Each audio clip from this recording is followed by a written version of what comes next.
Do you want to know what the biggest rookie mistakes are during winter surveillance? Well, hang on. We will discuss that in just a few seconds in today's case study and lessons learned video. Hey, welcome to the PI Guide, tips, tricks, and advice for professional private investigators just like you. My name is John Morris. I am a licensed professional private investigator here in Colorado.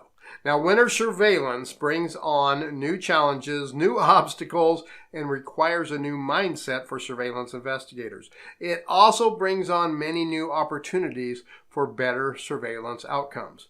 Today's case study and lessons learned involves a mountain surveillance that I did a while back. It involved an individual who allegedly was injured in an automobile accident. He wasn't able to work anymore and was essentially bedridden. To top it off, his girlfriend had to quit her job so she could stay at home and take care of him. Now, the setup is in a rural mountain town in the mid to late fall here in Colorado. Down here on the plains, the weather was beautiful. Highs in the 60s, lows in the 30s. You couldn't ask for better weather here. I headed up the mountain about 4 a.m. on my first day. I had about an hour and a half drive and I wanted to get an early start. I had already scoped out the location on Google and I knew it was going to be a challenging setup, to be sure. The residence was in a small cluster development of homes right off of a highway about a mile or so outside of the small town. There were just a few roads in the neighborhood with 2 ingress and egress points, one at each end. The roads appeared to be gravel roads on Google. That's what I expected. When I arrived, I found that the roads were actually dirt roads. Now, if you do a lot of rural surveillance, you know the difference between dirt and gravel roads. Gravel roads afford you some traction in adverse weather. Dirt roads, well, they're dirt roads with little to no advantage for surveillance investigators. They tend to turn to mud real easy with snow and rain. Thankfully, when I pulled in, it was well below freezing, so the ground was frozen for the time being. First thing I noticed was there was about 1.5 feet of snow on the ground with about 6 inches of fresh snow. The neighborhood was not plowed at all, and it appeared that the only plowing that they really got was when the 4-wheel drive pickups packed down the snow around the area. After driving by the subject residence, I drove around the neighborhood looking for a place to set up stationary surveillance. It was extremely difficult, but I did find a place where I could pull over a little bit and watch the residents in my rearview mirror. I was extremely worried at this point, though, because the snow was still coming down and the temps were supposed to get into the upper 30s. This, folks, is a recipe for disaster when parked on a snow-covered dirt road. After sunrise, I lost all of my visibility in the rearview mirror due to the sun glare. I also had observed several neighbors observing me and my car sitting there in that precarious spot. I knew I would not be able to maintain this location for stationary surveillance for very long, so I decided to work up a guide story just in case.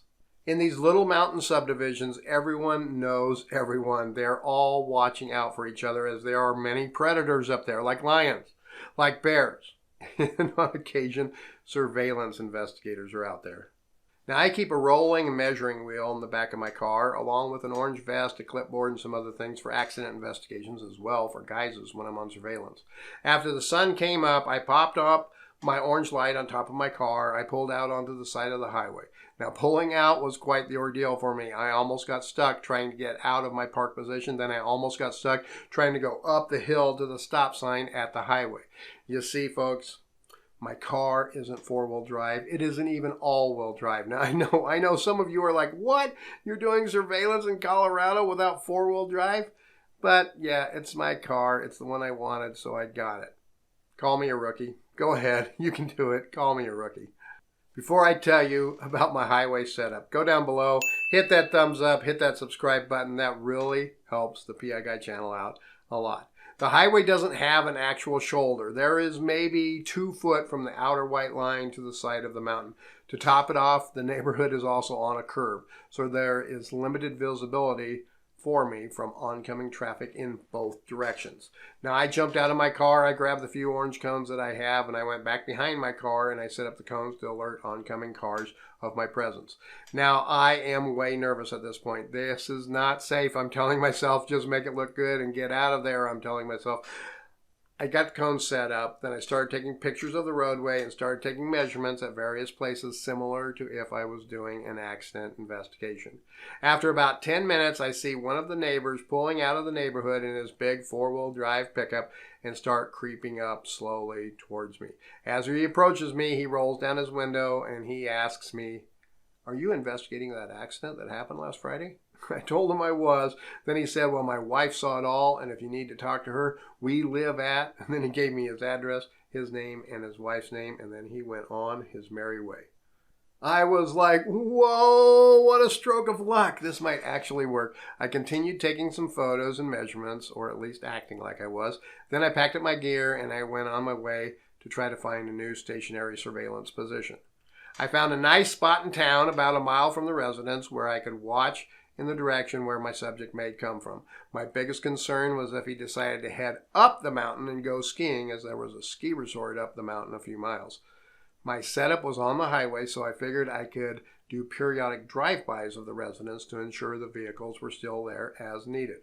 Now about noon, I see my subject's vehicle coming into town. Here we go. It's about time. Now before I tell you how far I had to follow him, go down below, hit that thumbs up, and hit that subscribe button for me really quick. He goes past me, I throw it into gear, and away I go. The chase is on. He gets up a couple miles outside of town, then he takes a left on a paved county road. I was a little worried at first, so I backed off a bit so I didn't get burned. I then realized this was a fairly well-traveled road. There was a lot of traffic on it. I continued following him for about an hour to another little mountain town.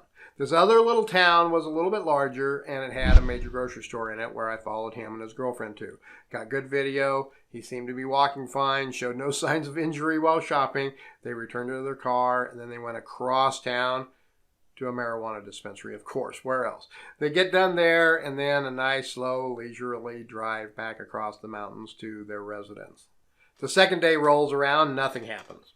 This was a 4-day assignment, so I took up the same stationary position in town and just waited for them while doing periodic drive-bys throughout the day.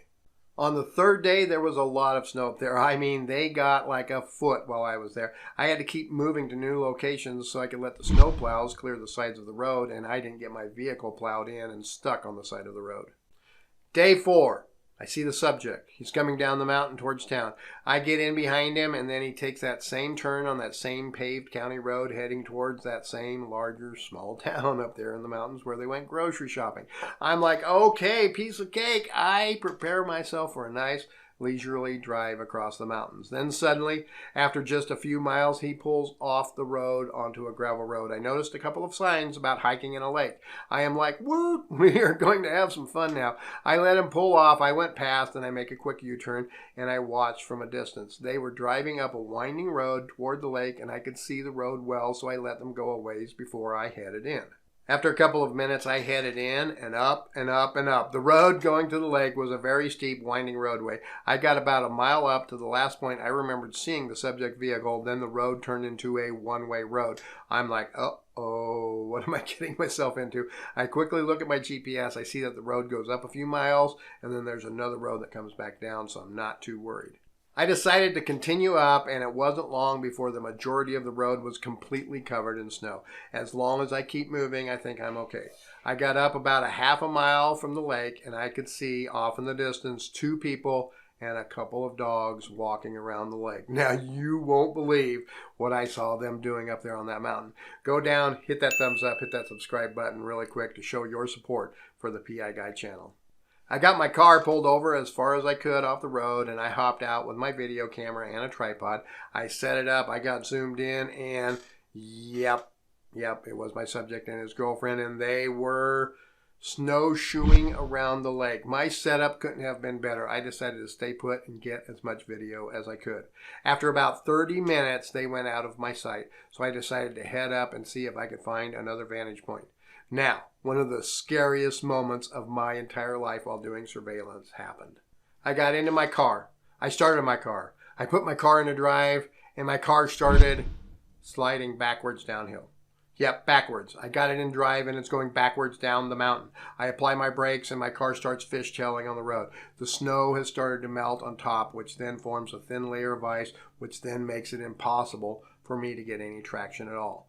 Now, I'm a trained professional, I tell myself. I downshift so I can get my car to at least stop again. I then try to move forward in low gear to no avail. I decided the best course of action is to go back from whence I came. However, there is no way to turn around. The road is maybe 8 foot wide with a mountain on one side and a sheer drop off on the other side. I put my car into reverse, holding down the brake with all my might, heart pounding every moment, and I just let the brake off easily for a split second, slide down a little bit, then I stop, then I release the brake, slide back a little bit, then I stop, then I release the brake, slide back a little bit, then I stop, repeating this over and over and over again.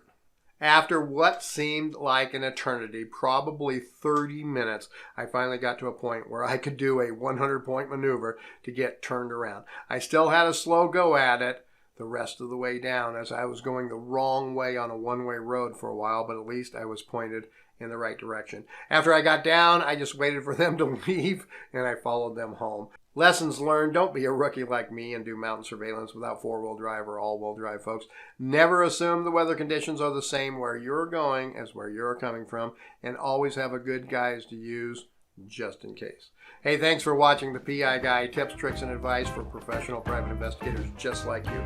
Here are 2 more videos just for you. Hit that thumbs up, hit that subscribe button, and remember, folks, stay safe out there.